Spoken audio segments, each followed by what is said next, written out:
Bab 320, Menara Merah Sihir, 1. Di-upload oleh Baca Suara. Jangan lupa like dan subscribe, agar kami semangat upload lebih banyak. Sienna, yang telah pergi pagi-pagi sekali untuk mengunjungi perbendaharaan kerajaan, kembali ke hotel mereka beberapa saat setelah tengah hari.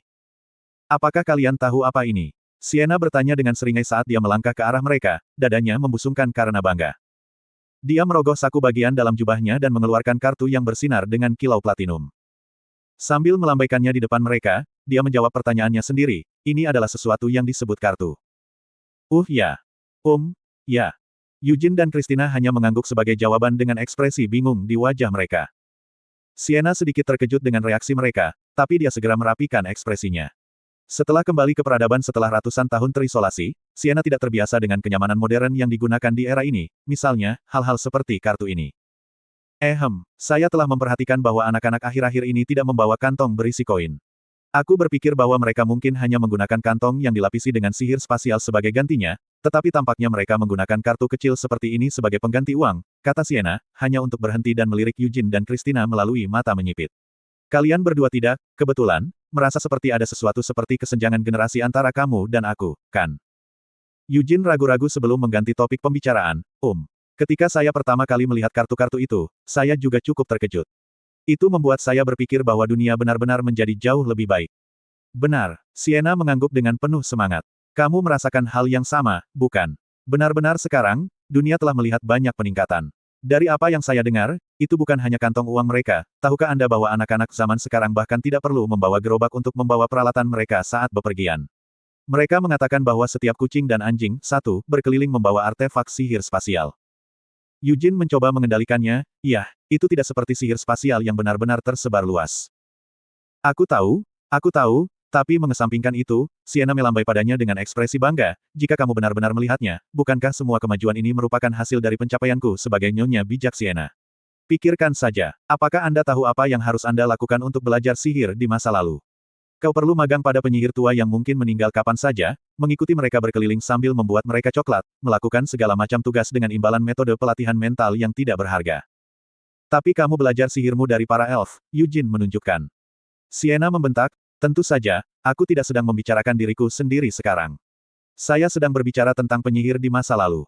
Apakah kamu tahu betapa berantakannya pendidikan sihir di negara ini ketika aku pertama kali tiba di Arot? Di era itu, ketika masih diajarkan, sihir bukanlah bidang studi yang tepat. Faktanya, masalah terbesar adalah bahwa sebagian besar penyihir luar biasa yang lahir di era itu telah meninggal selama beberapa dekade perang. Orang yang merobek kekacauan itu dan menjahitnya kembali adalah aku, Nona Sienna, kata Sienna bangga. Baiklah, kamu melakukannya dengan baik. Seperti yang diharapkan dari Lady Sienna. Eugene dan Christina keduanya bermain bersama. Lady Sienna luar biasa. Lady Sienna memang pantas mendapatkan reputasinya. Bertepuk tangan. Mer dan Rhaenyra bahkan melangkah lebih jauh dengan mengikuti pujian mereka dengan tepuk tangan. Tetapi bahkan dalam menghadapi tanggapan yang terlalu antusias ini, Sienna percaya diri dan tidak malu. Sambil menjatuhkan diri di sofa, dia memutar kartu itu di antara jari-jarinya dan berkata, mereka mengatakan kepada saya bahwa hanya ada satu kartu seperti ini di seluruh dunia, dan itu dibuat khusus untuk saya. Mereka mengatakan sesuatu tentang itu memiliki koneksi langsung dan tidak terbatas ke perbendaharaan Arot. Itu tidak memiliki. Kata apa itu? Batas kredit. Itu berarti saya bisa membeli apa saja dengan itu. Wow, Eugene bereaksi tidak tulus. Mengabaikan sarkasme itu, Sienna merenung, haruskah kita membeli kastil sebagai persiapan untuk masa tua kita? Christina memberikan pendapatnya, saya pikir Sir Eugene dan saya masih terlalu muda untuk mempersiapkan rencana pensiun kami. Mengapa dia terus harus berpadu? Menyebalkan sekali, pikir Sienna dengan mata menyipit saat dia memelototi Christina.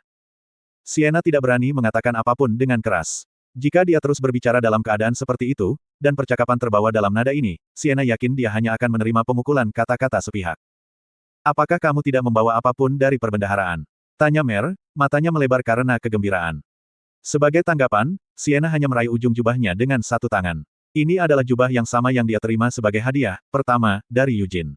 Meskipun tidak terpesona dengan banyak mantra ketika dia pertama kali menerimanya, Sienna telah terjaga sepanjang malam sebelumnya untuk menuliskan berbagai mantra ke dalam jubah. Coba lihat ini, kata Sienna sambil tersenyum sambil mengeluarkan tongkat panjang dari dalam jubahnya. Itu adalah staf mewah yang pasti tidak terlihat seperti barang biasa. Staf putih terbuat dari bahan yang tidak diketahui yang memancarkan cahaya redup. Staf legendaris yang telah diturunkan melalui garis keturunan kerajaan Arot, Frost. Sienna dengan bangga mempresentasikan saat dia dengan lembut melambaikan tongkat yang sekarang dia pegang dengan kedua tangan. Kemudian, seperti yang disarankan oleh nama staf, Frost mulai mengeluarkan semprotan partikel putih seperti salju. Ini bukan hanya efek visual sederhana. Masing-masing partikel yang dipancarkan Frost adalah kristal mana fisik. Sienna menjelaskan, mereka memiliki beberapa staf lain, tetapi yang ini adalah yang paling serbaguna dan paling cocok untukku. Nah, setelah saya membuat beberapa penyesuaian di sana-sini, itu akan terjadi. Itu adalah item luar biasa yang jauh lebih baik daripada tongkat yang dibuat Sienna di wilayah Elf. Namun, itu masih belum seberapa dibandingkan dengan Akasha. Aku berharap mereka setidaknya memiliki Dragon Heart yang tersembunyi di suatu tempat di sana, pikir Sienna kecewa. Karena itu disebut kerajaan sihir, Sienna mengira mereka mungkin memiliki beberapa artefak yang terbuat dari bahan naga yang tersembunyi jauh di dalam perbendaharaan. Namun, tidak peduli berapa banyak dia telah mengobrak-abrik tempat itu, dia masih belum dapat menemukan staf yang lebih baik daripada Frost. Sienna bersenandung sambil menatap Rhaenyra dengan mata menyipit. Meskipun Sienna tidak mengatakan apa-apa secara langsung, niat di balik tatapannya begitu terang-terangan sehingga Rhaenyra mulai gemetar ketakutan. Secara naluriah menutupi rubi di dahinya, Rhaenyra terhuyung mundur. Rhaenyra tergagap. Lady Sienna, mengapa kamu melihat wanita ini seperti itu? Apakah tidak ada cara kita bisa menarik benda itu dari dahimu? Sienna bertanya sambil berpikir. Rhaenyra merintih, itu pasti akan membunuh wanita ini. Batu rubi itu secara pribadi telah bertatahkan oleh Raizakia sendiri. Meskipun Raizakia sudah mati, rubi itu belum menghilang. Setelah tumbuh bersama Rhaenyra selama ratusan tahun, rubi telah sepenuhnya berubah menjadi bagian dari dirinya. Meskipun tampaknya itu mungkin bisa diekstraksi entah bagaimana, risiko Rhaenyra meninggal karena melakukannya tampak cukup besar. Yah, jika itu tidak mungkin, lupakan saja, kata Sienna meremehkan saat dia melepaskan perasaan keserakahannya yang tersisa saat ini dan kembali mengobrak-abrik jubahnya. Meskipun dia akan dapat masuk kembali ke perbendaharaan kapanpun dia mau mulai sekarang, karena dia kebetulan ada di sana, Sienna telah membawa serta semua yang menarik minatnya. Satu persatu, Sienna meletakkan beberapa buku sihir di atas meja yang bisa diketahui siapapun kuno hanya dari satu pandangan. Ini semua adalah buku sihir kuno, Sienna menjelaskan. Aku sudah memeriksanya beberapa kali sebelumnya tapi menyerah karena aku tidak bisa memahaminya, bahkan dengan Akasha. Alasan mengapa dia menggali buku-buku sihir kuno ini sekali lagi adalah Fairmouth, pikir mereka semua. Pasti itu. Ada Darkroom, penghalang di Lehenjar, dan bahkan reinkarnasi Hamel untuk melengkapi semuanya. Selain semua itu, bahkan saat itu, 300 tahun yang lalu, Fairmouth sering menggunakan mantra aneh yang tidak diketahui asalnya. Sienna telah bertanya kepada Fairmouth tentang sifat sebenarnya dari mantra itu beberapa kali, tetapi dia tidak pernah sekalipun bisa memeras tanggapan yang tepat darinya. Meskipun mereka tidak bisa memastikan apakah sihir yang digunakan Fairmouth adalah sihir kuno atau tidak, untuk saat ini, itu adalah satu-satunya tebakan mereka yang masuk akal. Raja Iblis, Eugene mempertimbangkan pemikiran yang berbeda. Setelah melihat pedang cahaya bulan, Raizakia menyebutnya pedang kehancuran. Dia telah mengatakan bahwa itu alasan Fairmouth dan keturunannya di klan Lionheart bisa menggunakan senjata Raja Iblis adalah bahwa darah Fairmouth istimewa. Tapi alasan mengapa itu istimewa? Mereka tidak tahu. Apa identitas asli Fairmouth? Mereka bertanya-tanya tentang pertanyaan itu bahkan saat itu, 300 tahun yang lalu. Bahkan ketika semua orang membicarakan masalah pribadi mereka sendiri, Fairmouth, yang jarang mengatakan sesuatu tentang sebagian besar topik, akan lebih pendiam dari biasanya. Meskipun hal yang sama berlaku untuk Anise, kenang Eugene. Eugene sekarang tahu mengapa Anise tidak akan mengatakan apa-apa dalam keadaan seperti itu. Fairmouth seharusnya juga punya alasan untuk melakukannya. Sambil merasa tertekan, Eugene mencoba menyentak pikirannya kembali bergerak. 300 tahun yang lalu, Fairmouth telah ditangkap oleh sekelompok penyihir hitam dan Demon Fog. Di era itu, ada banyak kasus orang ditangkap oleh Demon Fog dan penyihir hitam. Di antara para korban ini, adalah umum bagi mereka untuk menjadi subjek uji untuk eksperimen ilmu hitam atau untuk digunakan sebagai pengorbanan hidup oleh penyihir hitam dan Demon Fog. Saat diangkut ke suatu tempat, Fairmouth merebut pisau dari salah satu pengawalnya dan membantai para Demon Fog dan penyihir hitam. Ini terjadi ketika dia baru berusia pertengahan remaja. Meskipun siapapun yang mendengar cerita ini mungkin mengatakan bahwa itu terdengar tidak masuk akal, semua orang yang pernah bertemu dengan Fairmouth secara pribadi dapat menerimanya. Meskipun kedengarannya konyol, jika itu adalah Fairmouth Lionheart yang kamu bicarakan, itu pasti masuk akal. Apakah dia benar-benar subjek tes untuk eksperimen ilmu hitam? Itu bukan sesuatu yang pernah dipikirkan Eugene sebelumnya, tetapi mengingat berbagai kecurigaan yang berputar di sekitar Fairmouth, Eugene curiga bahwa tebakan ini mungkin hanya kebenaran. Jika Fairmouth awalnya adalah hasil dari eksperimen sihir hitam, maka, ketika dia sedang diangkut, dia bisa membangkitkan kekuatan yang diberikan kepadanya dan dengan demikian mampu melarikan diri dengan membunuh semua Demon Fog dan penyihir hitam. Adas Manis dan Christina adalah inkarnasi dari Dewa Cahaya kuno. Lebih tepatnya, mereka adalah inkarnasi pura-pura yang dibuat dengan menggunakan abu kaisar suci. Dan bukan hanya mereka berdua, semua orang suci dan calon orang suci di masa lalu Yuras adalah eksistensi seperti itu. Vermouth mungkin juga sesuatu yang serupa. Dengan menggunakan darah, daging, atau sesuatu di sepanjang garis Demon Fog. Atau mungkin bahkan Raja Iblis. Dia bisa saja ciptaan buatan. Berkat itu, dia bisa menggunakan senjata Raja Iblis dan bahkan mengendalikan pedang cahaya bulan. Sialan, Yujin mengutuk dalam hati. Itu berarti bahwa itu darah hati singa di dalam tubuhnya ini mungkin hanya bercampur dengan darah setan. Tapi Yujin sendiri tidak pernah merasakan hal seperti itu, dan Anise juga tidak pernah melihat tanda-tanda peringatan mengenai kemungkinan ini. Pertama-tama, itu bukan hanya senjata Raja Iblis. Vermouth juga bisa menggunakan pedang suci Dewa Cahaya, dan saat ini, Yujin juga bisa dengan bebas menggunakan pedang suci. Pada akhirnya, spekulasi tentang kecurigaan yang berputar di sekitar Vermouth ini hanyalah lompatan logika yang tiba-tiba. Namun, jika Yujin benar-benar mempertimbangkan situasi dari arah ini, banyak hal tiba-tiba masuk akal. Misalnya, mengapa sisa-sisa Raja Iblis begitu tertarik pada Hawa yang bodoh dan lemah itu? Mengapa mereka begitu terobsesi menggunakan mereka yang berbagi garis keturunan Ewart Leonhard sebagai pengorbanan hidup, pada dasarnya garis keturunan Vermouth, yang telah diwarisi paling kuat melalui garis keturunan keluarga utama. Mengapa garis keturunan Vermouth tidak menipis sedikit pun setelah diturunkan selama ratusan tahun? Slot iklan, kamu bisa pasang iklanmu di sini. Tadi malam, Yujin berbicara dengan Sienna dan Anise tentang kecurigaan tentang Vermouth. Ini tidak terlalu mengejutkan. Sebaliknya, tanpa rahasia di baliknya, keberadaan seperti Sir Vermouth tidak akan masuk akal. Meskipun mereka menunjukkan tingkat kejutan yang tepat, akhirnya, Sienna dan Anise mengatasi keterkejutan mereka hanya untuk mengatakan ini. Yujin juga berempati dengan perasaan di balik kata-kata mereka. Sejak saat itu, tidak ada diskusi lebih lanjut tentang teori ini. Yujin juga bisa merasakan mengapa itu terjadi. Sienna mempercayai Vermouth. Meskipun dia tampaknya tidak waras, mereka tidak dapat memastikan apakah itu benar-benar terjadi. Meskipun Vermouth, dalam keadaan seperti itu, telah menembus lubang di dadanya dan meninggalkannya di ambang kematian. Meskipun jiwanya sekarang terluka, bahkan dengan semua itu, Sienna masih mempercayai Vermouth. Bagi Anise, Vermouth adalah orang yang telah membalik jalan hidupnya, pahlawan yang telah memberi makna pada perannya sebagai Saint ketika dia sendiri membenci nasibnya sebagai Saint. Dengan demikian, Anise praktis menyembah Vermouth, dan bahkan sekarang, dia masih menyebut Vermouth sebagai Sir Vermouth. Tapi apakah itu benar-benar semua yang ada untuk itu? Tidak, ternyata tidak. Alasan mengapa Sienna percaya pada Vermouth meskipun telah terluka parah olehnya. Alasan mengapa Anise percaya pada Vermouth, di luar rasa pemujaan yang dia miliki untuknya. Dan alasan mengapa Yujin, baik secara sadar atau tidak sadar, menghentikan spekulasinya tentang Vermouth.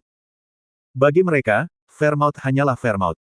Tidak peduli apa identitas asli Vermouth, itu tidak mengubah apa arti itu, Vermouth Leonhard, bagi mereka. Eksperimen ilmu hitam, atau subjek tes yang memiliki koneksi ke Raja Iblis. Jadi bagaimana jika dia? Sienna, Anise, Hamel, Molon, dan Vermouth telah melakukan perjalanan bersama di seluruh Devildom selama lebih dari selusin tahun. Mereka telah menghabiskan lebih banyak waktu bersama daripada yang pernah mereka miliki dengan keluarga mereka sendiri. Ada saat-saat ketika mereka hampir mati dan saat-saat ketika mereka hampir tidak berhasil membunuh musuh-musuh mereka, bersama dengan semua waktu lain yang mereka habiskan bersama. Mereka telah mengalami suka dan duka dan segala macam emosi lainnya bersama-sama. Itulah mengapa mereka semua mempercayai Vermouth. Jadi apakah itu masa lalu Vermouth, perilakunya yang tidak dapat dipahami, atau statusnya yang tidak diketahui saat ini? Jika itu demi Vermouth, mereka dapat menerima semua itu. Karena dia, mereka tidak meragukan hal-hal yang seharusnya dianggap mencurigakan. Mereka secara membabi buta, sepihak, mampu memberikan pembenaran untuk Vermouth. Yujin tidak berpikir bahwa ada sesuatu yang tidak rasional tentang ini. Hal yang sama berlaku untuk Sienna, serta Adas Manis. Bahkan Molon, yang telah menjadi gila sementara tidak dapat mengambil nyawanya sendiri selama lebih dari 150 tahun karena janji yang dia buat dengan Vermouth, juga akan melakukan hal yang sama. Karena ini bukan sembarang orang, ini adalah Vermouth. Karena ini adalah rekan yang telah mereka kerjakan bersama untuk membunuh Raja Iblis. Karena ini adalah pahlawan yang entah bagaimana berhasil menyelamatkan dunia. Jadi ketika pikiran mereka beralih ke Vermouth, mereka secara alami tidak punya pilihan selain menempatkan emosi mereka di atas alasan mereka sendiri. Di Menara Sihir Merah Arot, Master Menara Lovelian telah berpikir keras sejak hari sebelumnya. Dia bertanya-tanya apa yang bisa terjadi di istana kerajaan. Percakapan macam apa yang mungkin terjadi selama audiensi mereka dengan Raja. Semua orang di Arot mungkin ingin tahu tentang topik ini, tetapi itu bukan sesuatu yang bisa mereka bicarakan secara terbuka. Pada akhirnya, berita tentang apa yang terjadi kemarin di dalam diri Abram tidak tersebarkan kepada siapapun. Trempel Vizardo, yang juga hadir selama audiensi mereka dengan Raja, tentu saja, tutup mulut, dan putra mahkota, Honein Abram, juga tetap diam, dan mulai tadi malam, Honein telah mengasingkan diri di dalam akron. Ini berarti bahwa segala sesuatunya seharusnya dibungkus dengan rapi. Karena jika segala sesuatunya tidak dibungkus dengan rapi, Abram mungkin tidak ada lagi. Tetapi apa yang benar-benar menyibukkan perhatian Lovelian bukanlah apa yang mungkin terjadi di dalam diri Abram. Itu ada hubungannya dengan kembalinya Sienna bijaksana yang mengejutkan. Yah, itu bukan kejutan besar bagi Lovelian. Dia telah menemani Eugene ke hutan hujan samar dan telah membantu menghentikan rencana Edmond. Dia juga telah melihat mayat naga iblis Raizakia, yang bertanggung jawab untuk menjebak Sienna dalam tidur untuk waktu yang lama. Fakta bahwa Sienna akhirnya akan kembali ke Arot sudah diketahui Lovelian. Dia hanya tidak tahu bahwa dia akan kembali begitu cepat. Mungkin, bisakah dia benar-benar, Lovelian tenggelam dalam pikirannya saat dia iseng memijat pelipisnya. Saat ini, banyak pikiran irasional dan sebagian besar spekulatif mengalir di kepalanya. Tapi kecurigaan Lovelian tidak ditujukan pada Sienna yang bijaksana, mereka malah mengkhawatirkan Eugene Leonhardt. Selama pertempuran di Samar, Lovelian telah melihat dengan baik kekuatan penuh Eugene. Eugene telah mampu membanjiri Death Knight yang diciptakan dari mayat Hamel bodoh. Bahkan setelah melihat keterampilan seperti itu dengan matanya sendiri, Lovelian masih kesulitan mempercayainya. Tapi kemudian Eugene pergi dan menghancurkan Edmond Kodret, staf penahanan, dengan tangannya sendiri. Dan itu tidak hanya berakhir di sana, bukan. Eugene bahkan berhasil memenggal kepala dan membunuh naga hitam Raizakia yang sangat terkenal. Meskipun Lovelian tidak dapat melihat pertempuran secara langsung, dan Eugene mengatakan bahwa dia memang menerima bantuan Sienna. Tidak ada keraguan bahwa itu Eugene Leonhardt cukup terampil sehingga ia dapat didiskusikan pada tingkat yang sama dengan manusia terkuat di sepanjang sejarah. Selain itu, bakatnya untuk sihir juga luar biasa, dan dia bahkan telah menciptakan tanda tangan, yang bisa dikatakan berfungsi sebagai simbol untuk semua Archwisards. Praktis tidak mungkin ada orang seperti itu, Lovelian menyimpulkan. Ada beberapa kali di Samar ketika Lovelian memiliki pemikiran seperti itu. Pada awalnya, dia telah menolak kecurigaannya sendiri sebagai tidak masuk akal, tetapi semakin dia memikirkannya, semakin dia mulai percaya bahwa itu mungkin saja. Mungkin Eugene Leonhardt benar-benar reinkarnasi dari seorang pahlawan dari 300 tahun yang lalu. Kalau tidak, mustahil untuk menerima bahwa itu seseorang seperti dia bisa ada dalam kehidupan nyata. Hal yang secara khusus membangkitkan kecurigaan Lovelian adalah bagaimana Eugene, setelah melihat Death Knight Hamel, menyatakan, itu bukan Hamel. Eugene mungkin telah memberikan beberapa alasan mengapa itu terjadi. Namun meski begitu, kemarahan Eugene, dan penolakan identitas Death Knight yang dia ludahkan pada waktu itu, tidak terdengar seperti sesuatu yang bisa dengan mudah dikatakan oleh seseorang dari generasi selanjutnya. Seolah-olah dia secara pribadi mengenal Hamel 300 tahun yang lalu. Lalu ada hari sebelumnya, Nyonya Bijaksana Sienna telah menunjukkan banyak kasih sayang terhadap Eugene. Apakah hanya karena Eugene adalah penerusnya yang ratusan tahun lebih muda? Itu mungkin cukup bagi Sienna untuk menganggapnya junior yang imut. Namun, tatapannya terasa seperti meneteskan tetesan madu yang manis. Itu tidak tampak seperti toleransi biasa dari seorang Grandmaster untuk Grand muridnya atau bagaimana seseorang bisa memperlakukan penerus muda dan imut. Sebaliknya, seolah-olah Lady Sienna memandangnya seperti pria yang dia minati. Lovelian bergumam, Mungkinkah itu benar-benar, tidak? Mungkin. Lovelian takut akan konsekuensi yang luar biasa jika kecurigaan yang mengalir di kepalanya ternyata adalah kebenaran. Pada saat yang sama, sebagai peneliti yang setia, dia merasakan rasa ingin tahu yang kuat. Bakatnya untuk seni bela diri dan sihir. Secara historis, hanya ada satu orang yang pernah dilahirkan dengan bakat pemecah batas seperti itu. Itu adalah nenek moyang klan Leonhardt, Great Fairmouth. Namun, kepribadian Sir Eugene tidak mengejutkanku seperti Great Fairmouth. Mengingat ketidaksukaan Eugene yang intens, niat membunuh, dan kemarahan terhadap Death Knight Hamel. Tingkah laku kelas rendahnya yang sepertinya tidak terpikirkan ketika berasal dari keturunan klan Leonhardt yang bergengsi. Teknik bertarungnya yang tampak garang namun halus. Sienna. Aku selalu menyukaimu. Kilatan petir sepertinya meledak di dalam kepala Lovelian. Tanpa sadar, dia melompat dari kursinya. Kemudian, sambil berfokus pada goresan inspirasi tiba-tiba yang mengalir di kepalanya, Lovelian merekonstruksi aliran pemikirannya. Dari cara Great Fairmouth secara eksplosif menumbuhkan klan hati singa dengan mengambil lebih dari 10 istri. Sampai kata-kata terakhir yang ditinggalkan Hamel bodoh di akhir hidupnya. Dan bagaimana Sienna yang bijaksana tetap melajang sepanjang hidupnya. Ya Tuhan, Lovelian berteriak, hanya untuk menamparkan tangannya di atas mulutnya ketika sebuah ide dengan tajam muncul di tempatnya. Ketukan. Seseorang melaporkan melalui pintu kantornya, Tuan-Tuan Menara-Menara. Lady Sienna dan Sir Eugene sedang menuju ke menara sihir kita saat ini. Apa? Lovelian berseru kaget. Dia telah mendengar mereka mengatakan mereka akan mengunjungi menara sihir merah ketika mereka punya waktu berikutnya, tetapi hari ini. Meskipun hanya 1 hari telah berlalu sejak mereka mengatakannya. Lovelian memerintahkan, kawal mereka ke sini segera. Tidak, itu tidak benar. Aku akan turun dan... Suara itu memotongnya, mereka sudah dalam perjalanan. Meskipun dia sangat bingung, Lovelian dengan cepat membuat persiapan untuk kunjungan mereka. Dia membuka lemarinya, mengeluarkan jubah paling mewah dan elegan yang dimilikinya, dan menariknya. Kemudian dia buru-buru merapikan rambutnya dan juga dengan rapi menyortir kekacauan di mejanya dengan lambaian tongkatnya.